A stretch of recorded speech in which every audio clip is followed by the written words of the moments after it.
নেশা করা তো ভালো না, নেশা করা ছাইরা দেওয়া অনেক ভালো। নেশাটা না খেলে পরে ভাই বুকের ভিতরে খুব একটা ব্যথা উঠতে জায়গা। এই মুহূর্তে আমরা আছি রাজধানীর অন্যতম ব্যস্ততম ফ্লাইওভার খিলগাঁও ফ্লাইওভারের উপরে। আপনারা দেখতে পাচ্ছেন একটি মানুষ এখানে পড়ে আছে।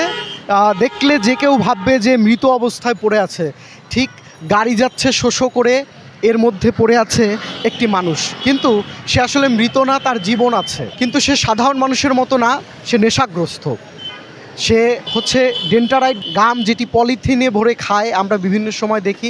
সেই গাম খেয়ে সে কিন্তু পুরো নেশাগ্রস্ত হয়ে সে কিন্তু এখানে পড়ে আছে এবং তার কিন্তু কোনো খেয়াল নেই। এবং এখানে পড়ে আছে, গাড়ি যাচ্ছে, হয়তো যে কোনো গাড়ি কিন্তু তাকে চাপা দিয়েও চলে যেতে পারে।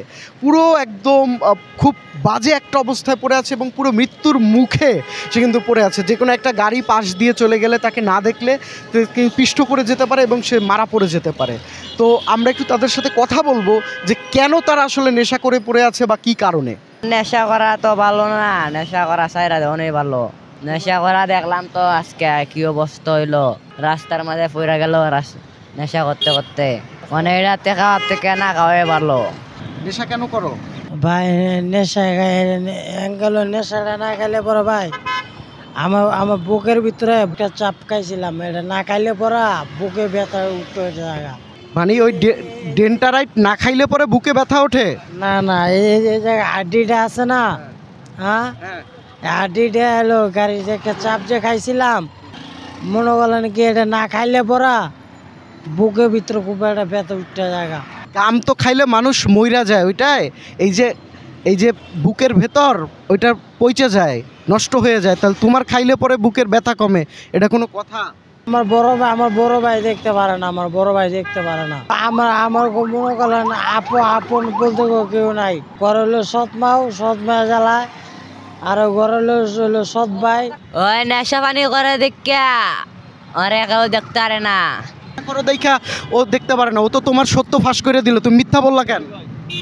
না ভাই আমি নেশা কর আর করবা না আর করতাম না। কিরে তোরা আবার নইলে কি ফোন থেকেই ভ্যাকেশন মুড অন করা যায়। অন করুন ভ্যাকেশন মোড, এনার্জি সেভ করুন নিশ্চিন্তে। ওয়ালটন স্মার্ট ফ্রিজ, বোঝে আপনার প্রয়োজন। ও তো অবস্থা খারাপ ছিল, দেখছো ওর অবস্থা কি হয়েছে? ওরে গাড়িতে চাপা দিয়ে দিত, একদম যাতা অবস্থা হয়ে যেত এরকম। ও তো মইরা যাইতো রীতিমতো। ও যা বলছে এটা সত্য না। ও বলছে যে ও নেশা করে, ওর ভাই নাকি ওরে খেদাই দিছে, জায়গা জমি নেয় না। আমি বলছি আমি প্রয়োজন হলে পুলিশের কাছে যাবো, কিন্তু ওর একটু ভালো হইতে হবে। তোমরা একটু বুঝাবা, তুমি একটু বলো, বুঝাই দিবা। ঠিক আছে বুঝাবা ভাই? হ্যাঁ বুঝাই দেবো। না বুঝলাম কিছু করা যায়, বুঝানোর যত প্রয়োজন আমরা বুঝাবো, চেষ্টা করো। তুমি একটু বড়, তুমি ওরে বুঝাবো। কিন্তু আজকে মইরা যাইতো, হাজার গাড়ি চলতেছিল, হাজার এই জায়গা এইরকম একদম চিতেই ছিল, ভয়াবহ অবস্থা। পরে ও না আসলে ও উঠতেই পারতো না, ওর জন্য আজকে বাইচে গেছে। খুব বাজে অবস্থা হইতো। ঠিক আছে, তুমি এখন ওরে নিয়ে যাও সাথে করে। ঠিক আছে ভাই, ঠিক আছে, নাও ওরে নাও, যাও। আমরা যেমনটা দেখছিলাম, ও কিন্তু একদম এই ব্যস্ততম রাস্তায় পড়েছিল। ওরা না থাকলে যে কোনো মুহূর্তে এই ব্যস্ততম রাস্তায় এসে ওকে গাড়ি চাপা দিতে পারতো এবং ওর জীবন পুরো ঝুঁকির মুখে ছিল। দর্শক, এতক্ষণ যে ভিডিও চিত্রটা আপনারা দেখলেন, যে এই ফ্লাইওভারের উপরে যে কিছু টোকাই তারা হচ্ছে গাম খেয়ে একদম পুরো মৃতপ্রায় অবস্থায় পড়েছিল খুব বাজেভাবে।